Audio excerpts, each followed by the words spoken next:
मैं आज आपसे जो चर्चा करने के लिए आया हूं विशेष तौर से नेशनल हेराल्ड मामले में कांग्रेस का जो भ्रष्टाचार को संरक्षण देने वाला चरित्र रहा है, जिससे आज़ादी के बाद से लेकर के लंबे समय तक कांग्रेस के शासन के समय भ्रष्टाचार के कारण जिस भारत को पूरी दुनिया में प्रथम स्थान पर होना चाहिए था, पूरी दुनिया के सामने भारत को कमजोर बनाने का काम पहले भी किया जाता रहा है। भ्रष्टाचार करने वालों को संरक्षण देना, भ्रष्टाचार करने वालों के खिलाफ कार्रवाई करने से जो जांच एजेंसियां हैं उनको रोकना, उनको प्रभावित करना, और जब कोई दोष साबित हो जाए तो आपातकाल जैसे संकट का सामना भी देश को करना पड़ा था। यह मैं स्मरण दिलाते हुए जो नेशनल हेराल्ड मामला है, जिसमें 5000 स्वतंत्रता संग्राम सेनानी एजेएल कंपनी जो पंडित जवाहरलाल नेहरू के समय बनी थी, उसके सारे शेयर होल्डर स्वतंत्रता संग्राम सेनानी थे। उसमें एक बड़ा घोटाला, बड़ा भ्रष्टाचार का आरोप लगा, केस दर्ज हुआ। उस केस में श्रीमती सोनिया गांधी जी,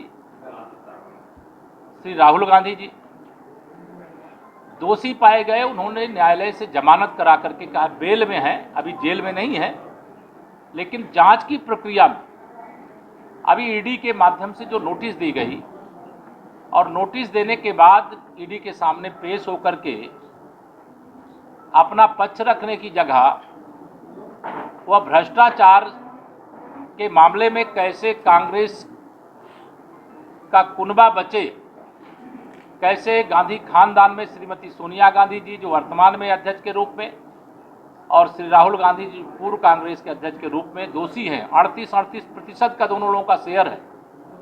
24% शेयर स्वर्गीय श्री मोतीलाल वोरा जी के नाम था और दूसरा ऑस्कर फर्नांडीज जी के नाम से था। वह 24% उस पर जो नहीं है इस दुनिया में, उन पर मुझे कुछ कहना नहीं है, लेकिन जैसे चोर के दाढ़ी में तिनका होता, आज कांग्रेस की स्थिति यही बन गई है। कांग्रेस एक भ्रष्टाचार के गंभीर मामले में ईडी की नोटिस के बाद वह लगातार एक राजनीतिक रूप देने की कोशिश कर रहे हैं। मैं उनको यह कहना चाहता हूं कि जब 2014 में देश की जनता ने माननीय श्री नरेंद्र मोदी जी के नेतृत्व में जनादेश दिया और माननीय मोदी जी देश के प्रधानमंत्री बने, उन्होंने यह बात कही कि ना खाऊंगा ना खाने दूंगा। जिसने भी गरीबों को लूटा है, जिसने देश को लूटा है, जिसने किसानों को लूटा है, जिसने मजदूरों को लूटा है, उन लुटेरों से एक एक पाई वसूल करके फिर उनके ही चरणों में डाल दूंगा। लेकिन इन भ्रष्टाचार के केस में फंसे हुए लोगों को लगता है कि राजनीतिक दबाव बना करके ऐसे मामलों में बच सकते हैं। मैं आज यहाँ पर एक कहावत बहुत दिनों से प्रचलित है कि राजा कहे रात है, रानी कहे रात है। यह सुबह सुबह की बात है। मतलब इस कांग्रेस का चरित्र ऐसा हो गया है कि भ्रष्टाचार का आरोप भी है, भ्रष्टाचार के मामले में दोषी भी हैं, और दोषी होने के बाद भी या कांग्रेस के लोग इन दोनों नेताओं को बचाने के लिए देश भर में प्रेस भी कर रहे हैं। आप लोगों से बात किए होंगे, ना किए होंगे तो बात करेंगे।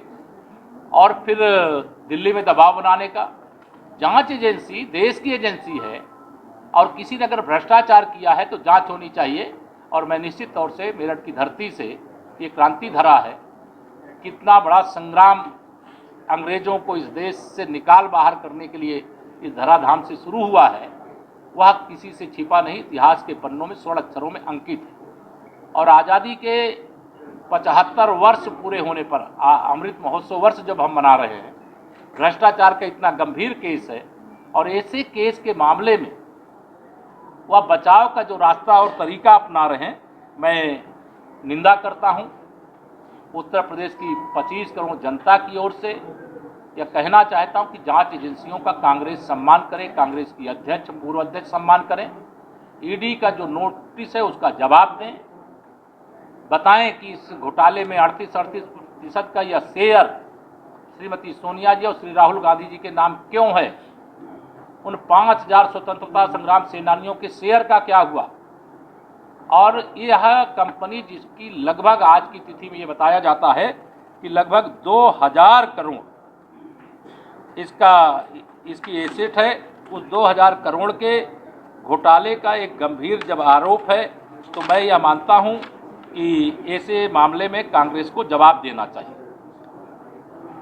और कांग्रेस ने एक यंग इंडिया लिमिटेड के नाम से कंपनी बनाई थी। मैं इसका भी प्रेस नोट आप लोगों को अलग से मिल जाएगा डिटेल में, यहाँ हमारे जो मीडिया का काम देखते हैं उनके माध्यम से मैं देने को कहूँगा, वैसे बड़ा विस्तृत है। लेकिन मैं आज जब आप सबके बीच में आया हूँ तो यह ज़रूर यहाँ कहना आवश्यक हो गया है कि अगर कोई गलत नहीं है तो उसे फिर डरना नहीं चाहिए। जिस प्रकार से कांग्रेस के वर्तमान और निवर्तमान अध्यक्ष डरे हुए, उससे स्पष्ट प्रतीत होता है कि जो आरोप जांच के माध्यम से उजागर हुए हैं, जिस मामले में श्रीमती सोनिया गांधी जी और श्री राहुल गांधी जी बेल पर हैं, उस मामले में वह निश्चित तौर से जो आरोप हैं वो सच हैं। अगर आरोप सच नहीं होते तो उनको ईडी के सामने पेश होना चाहिए और अपनी बात रखनी चाहिए और बाकी जो प्रक्रिया उसका सामना करना चाहिए। लेकिन उन्होंने ऐसा न करके यह साबित किया है कि वो भ्रष्टाचार का समर्थन करने वाली पार्टी है, भ्रष्टाचार करने वाली पार्टी है, भ्रष्टाचारियों को संरक्षण देने वाली पार्टी है, इसलिए इसका जवाब उनको देना पड़ेगा। मेरी ओर से इतना कहना है इसी संबंध में। अब देखिए, मेरा इतना ही कहना है कि यह जो पूरा मामला हेराल्ड से जुड़ा हुआ, उसमें पहले ही दोनों लोग जमानत पर, और जमानत पर होने के बाद अगर ईडी की नोटिस उनको प्राप्त हुई तो एक बार दो बार आदमी को मना करना समझ में आता कोई प्रॉब्लम है, लेकिन पेश होने की जगह राजनीतिक दबाव बनाना, तो ये भ्रष्टाचार को कांग्रेस के द्वारा राजनीतिक संरक्षण देने के समान है। वैसे भी भ्रष्टाचार से मुक्त भारत को बनाने के लिए देश की जनता कांग्रेस से मुक्त भारत को बनाने की ओर आगे बढ़ रही है। प्रदेश में जिस तरीके से कल मतलब पिछले कुछ दिनों में जो दंगे हुए, जो हिंसक घटनाएं हुई, क्या कहना है आपका? मुझे इसमें इतना ही कहना है कि उत्तर प्रदेश दंगा मुक्त प्रदेश है। जो दंगाई हैं, जो पत्थरबाज हैं, उनको यह स्पष्ट तौर से समझ लेना चाहिए कि अब उत्तर प्रदेश में अगर दंगा करेंगे तो उनका संरक्षण करने के लिए श्री अखिलेश यादव जी ट्वीट जरूर कर सकते हैं कि पिटाई हो रही दंगाइयों की और पत्थरबाजों की, लेकिन मुझे यह बात जरूर आश्चर्य लगता है कि यह जो दंगाइयों की कहीं पिटाई हुई, पत्थरबाजों की पिटाई हुई, तो श्री अखिलेश यादव जी को यह क्यों नहीं दिखाई दिया कि पुलिस वालों पर किस प्रकार से यह दंगाई हमला कर रहे थे, पत्थरबाज हमला कर रहे थे, उनका भी ध्यान अगर वो रखते, किस प्रकार से दुकानों में तोड़ फोड़ कर रहे थे, आगजनी कर रहे थे, उनका भी ध्यान रखते। पिटाई का दर्द तो उनको महसूस हो रहा है और मेरे समझ में नहीं आ रहा है पिटाई दंगाइयों और पत्थरबाजों की हो रही है और दर्द अखिलेश यादव जी को क्यों हो रहा है। इसका कहीं विदेशी कनेक्शन भी लगता है, जो अरब देश से जो तेल लेना कम वो किया। जांच मैं आपको स्पष्ट बता दूं कि जांच की प्रक्रिया जारी है और जांच में जो भी दोषी आएगा, दोषी पाया जाएगा, उसे कोई बचा नहीं पाएगा। अच्छा, मेरठ के एक राज्य मंत्री ने मेरठ पुलिस सिस्टम को कटघरे में खड़ा कर दिया, जो होगा उसमें भी कठोर कार्रवाई करेंगे। इस्तीफा देने की नौबत मेरे सारी जानकारी में है विषय, और जो इसके लिए दोषी होंगे, जो जांच करके उसमें तथ्य सामने आ रहे हैं, उसके आधार पर कठोर कार्रवाई। उप मुख्यमंत्री जी, जो ये हिंसा हुई है, जो ये दंगे हो रहे हैं पिछले एक हफ्ते से जो चल रहे हैं, आगे भी एक मौलाना ने कह दिया है बरेली के कि जो नमाज होगी उसके बाद फिर से सड़कों पे उतरेंगे। इसमें बच्चे जो हैं छोटे 18 साल के, 19 साल के और उससे छोटे तबके के बच्चे मैंने कहा ना कि ये शुक्रवार के दिन नमाज के बाद जो कुछ हुआ है वह दुर्भाग्यपूर्ण था। उत्तर प्रदेश शांतिपूर्ण ढंग से विकास के पथ पर आगे बढ़ रहा है। जिन लोगों ने इसके पीछे साजिश की है, जिन लोगों ने दंगे की दृष्टि से प्रोत्साहित करने का काम किया है, जिन लोगों ने बवाल करने का काम किया है, पुलिस उनकी बहुत विस्तृत जांच कर रही है। जो जांच में दोषी पाए जाएंगे। ओवैसी का साफ तौर पर कहना है कि नाबालिग बच्चों पर एनएसटी की कार्रवाई की जा रही है, उन्हें जेल में पीटा जा रहा है, वीडियो वायरल हो रही है। देखिए, ऐसा है कि वो हैदराबाद में बैठे हैं, उत्तर प्रदेश में जो गलत करेगा उसके खिलाफ कार्रवाई होगी, और हमारे मुख्यमंत्री जी ने कहा है कि जो निर्दोष होगा उसे छेड़ेंगे नहीं, जो दोषी होगा उसे छोड़ेंगे नहीं। जो लोग चिन्हित हो रहे हैं वीडियो में, क्या उनके ध्वस्तीकरण की कार्रवाई होगी? ध्वस्तीकरण, अवैध कब्जे के खिलाफ भी कार्रवाई चल रही है, जो दंगाई हैं उनके खिलाफ भी कार्रवाई चल रही है, जो पत्थरबाज हैं उनके खिलाफ भी कार्रवाई चल रही है। तो कोई भी कार्रवाई ऐसी नहीं होगी जिस कार्रवाई के लिए कोई दोषी नहीं होगा, इसलिए कार्रवाई ऐसा नहीं है। जो दोषी होगा उसके खिलाफ कार्रवाई हो रही है, होगी, कठोरतम कार्रवाई होगी। धन्यवाद। हाँ, है? मतलब मेरठ देखो ना, पुलिस मैंने राज्य कहा मंत्री की भी बात नहीं सुन रही है। सरकार ने संज्ञान लिया है, गंभीरता से इसको देखो। ठीक है, धन्यवाद।